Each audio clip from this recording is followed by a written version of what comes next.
দোল উৎসবে এই সমগ্র সংসার রং নিয়ে খেলা করে, কিন্তু এই রঙের সারমর্ম এই সংসার কি জানে? কখনো দেখেছেন একটা চিন্তিত মুখ শুধুমাত্র রঙের স্পর্শ পেয়ে আনন্দিত হয়ে ওঠে? দোলে আমরা কি করি? পুরাতনকে ত্যাগ করি আর নতুনকে স্বাগত জানাই। শিশিরকে বিদায় জানিয়ে এক নতুন ঋতুকে আগমন জানাই। দুশ্চিন্তা দূর করে আসার নতুন রঙে রঙিন হয়ে ওঠা, নিজেকে আনন্দিত করা, এটাই তো হলো দোল। এবার দোলের একটা ব্যাপার আছে, দুটো রঙে একসাথে রঙিন হওয়া যায় না। একটা রং উঠলে তবেই আরেকটা রং লাগা সম্ভব। আরও একটা প্রশ্নও রয়েছে, কোন রংকে তুলে দিয়ে কোন রং মাখানো যেতে পারে? যদি আপনাকে উদাহরণ দিই, লোভের এই রং, তা যতক্ষণ লেগে থাকবে আনন্দের রং লাগতে পারবে না। যা হয়েছিল দ্বারকাবাসী এবং সামন্তক মণির মধ্যে। ভ্রান্তির রং যতক্ষণ লেগে থাকবে সত্যের রং লাগতে পারবে না, যা হয়েছে রুক্মিণীর সাথে। আর হিংসার এই রং যতক্ষণ লেগে থাকবে প্রেমের রং ততক্ষণ লাগতেই পারবে না, যা হয় আপনার আমার সবার সাথে। তাহলে আসুন একসাথে মিলে দোল পালন করি এবং সবকিছুর উপরে বিজয় লাভ করি।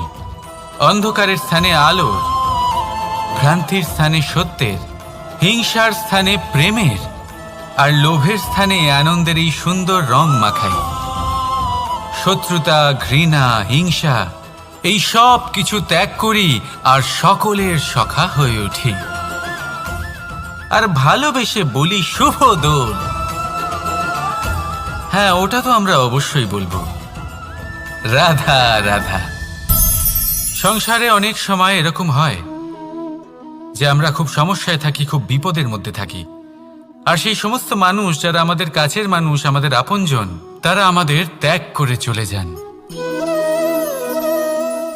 আমরা এই সময় দুঃখ পাই, নিরাশ হয়ে পড়ি এবং একা একাই সেই সমস্যাকেও কাটিয়ে উঠি। এবার পরিস্থিতি যেমন খুশি হোক না কেন, সেই সব মানুষ যারা এমন সময় আপনাকে ত্যাগ করেছেন, তাদের প্রতি ক্রুদ্ধ হওয়া, অভিমান করা, এটা অনুচিত। আমি বলবো তাদের প্রতি কৃতজ্ঞ থাকুন। আমি বলবো তাদের ধন্যবাদ জানান যে তারা এমন সময় আপনার সঙ্গ ত্যাগ করেছেন যখন আপনার তাদের সব থেকে বেশি প্রয়োজন ছিল।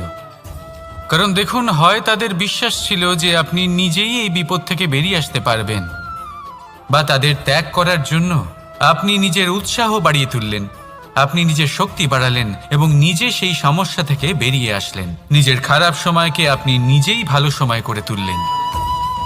শেষ পর্যন্ত আপনি আরও শক্তিশালী হয়ে উঠলেন, আরও শ্রেষ্ঠ হয়ে উঠলেন। আর এটাই তো আপনার বিজয়, যার কারণ হলো তাদের আপনাকে ত্যাগ করা। তাহলে তাদের ধন্যবাদ জানান আর আমার সাথে ভালোবেসে বলুন, রাধা রাধা। ধন হলো কারোর জন্য মোহ, আবার কারোর জন্য মায়া, কারোর জন্য হয়তো ভাগ্য, আবার কারোর জন্য কর্মের পারিশ্রমিক। দেখতে গেলে এই ধন হয়তো সবার জন্যই অত্যন্ত প্রয়োজনীয় হয়ে থাকে। সেই জন্যই তো মানুষ নিজের সমস্ত জীবন অতিবাহিত করেন এই ধন অর্জন করার জন্য। অনেক মানুষ এমনও হয় যাদের সমস্ত জীবন এই ধন অর্জন করতেই কেটে যায়। প্রত্যেক মানুষই চেষ্টা করেন যেন তিনি ধনী হন, যত সম্ভব বেশি ধন অর্জন করতে পারেন, সম্পন্ন থাকতে পারেন। আর তা হবে নাই বা কেন? কারণ এটাই হলো এমন এক বস্তু যা আদান প্রদান এমন নানান কাজে আসে। চেষ্টা তো সব মানুষই করেন, ধন অর্জন সব মানুষ করতে পারেন না। কারণ হলো এটাই যে মানুষ ভাবেন যে তার কাছে কিছু ধন এলে তারপর তিনি কিছু করে দেখাবেন, আর ধন ভাবে যদি এই মানুষ কিছু করে দেখান তাহলে আমি তার কাছে আসব।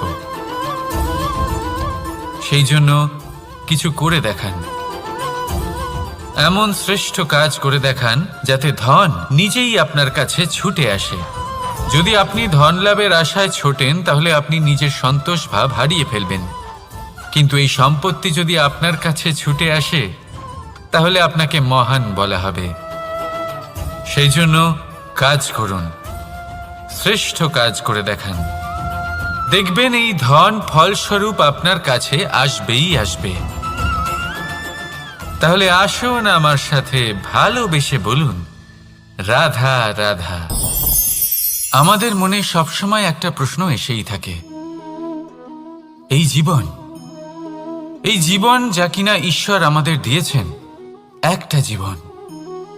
ঈশ্বর এক আত্মা দিয়েছেন পৃথিবীতে বাঁচার জন্য।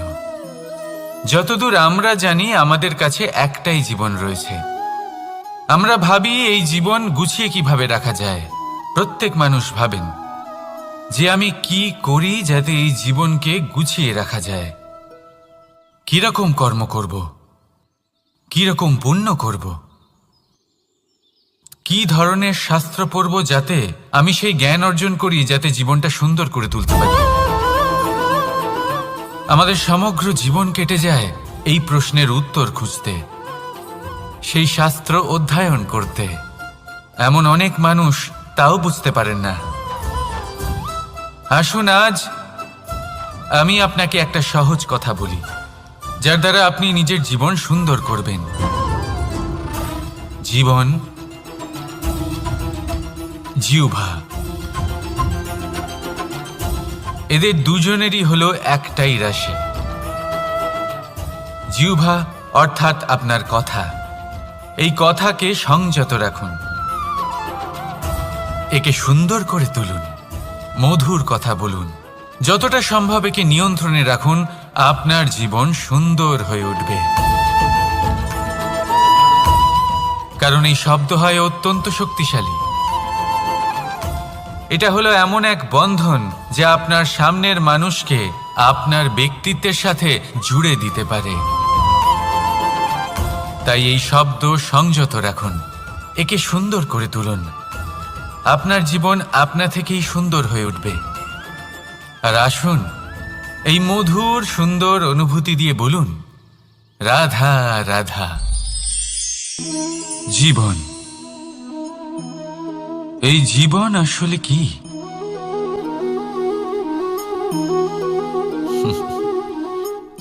এই প্রশ্ন সবার মনেই এসে থাকে। সবার মন এই প্রশ্নের জন্যই চিন্তিত থাকে। এই জীবন আসলে কি?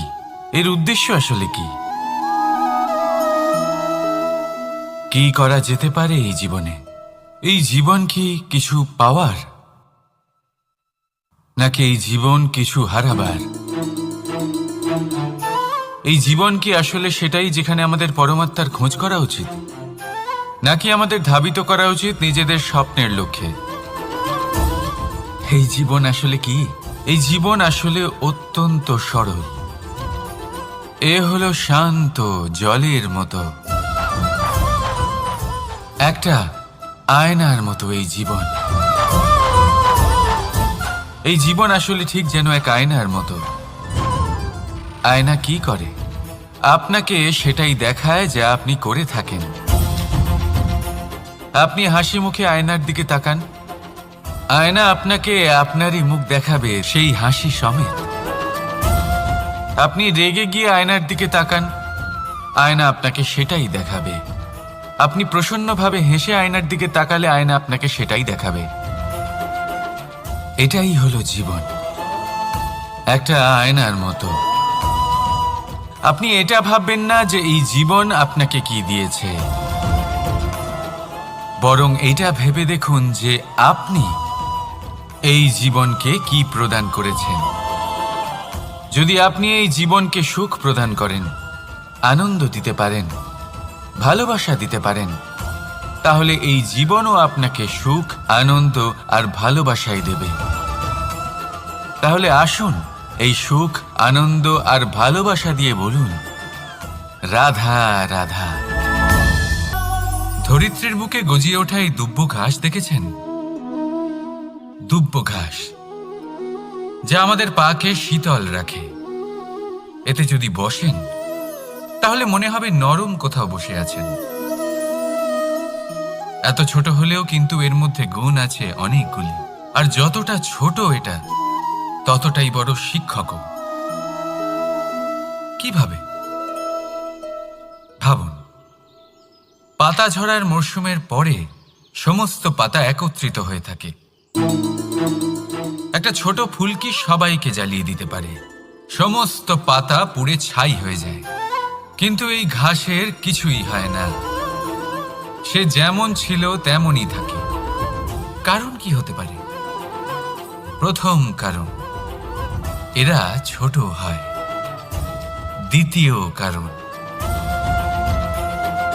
এরা বিনম্র হয়, বড়ই সহজে দমে যায় এরা।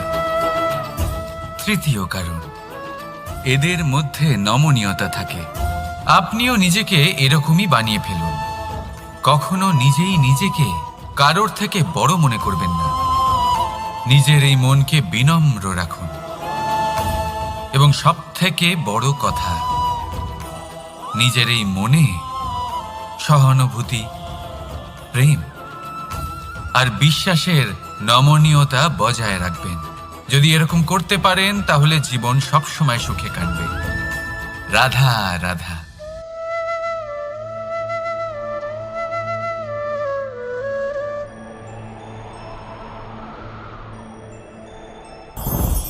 লোভ আপনার অন্তরের আরো একটা শত্রু।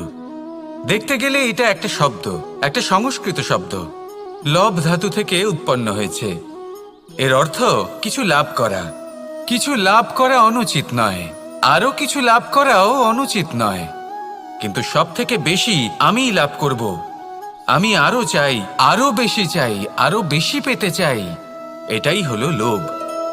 আর এই লোভ যখন গ্রাস করে তখন আপনি যা পেতে চান, সে ধনই হোক বা মানই হোক, তা অর্জন করার জন্য মানুষ যে কোনো স্তরে পৌঁছে যেতে পারে।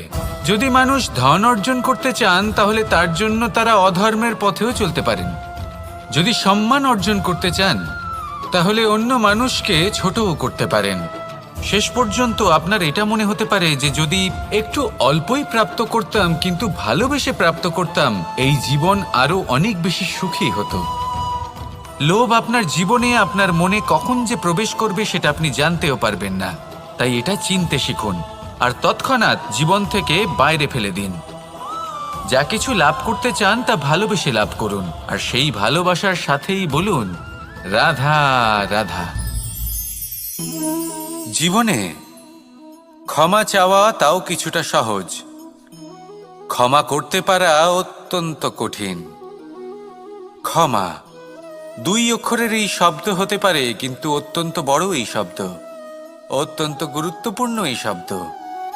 কখনো কখনো অন্য কাউকে ক্ষমা করে দেওয়া তাও কিছুটা সহজ কাজ, কিন্তু নিজেকে ক্ষমা করতে পারা অত্যন্ত কঠিন হয়ে দাঁড়ায়।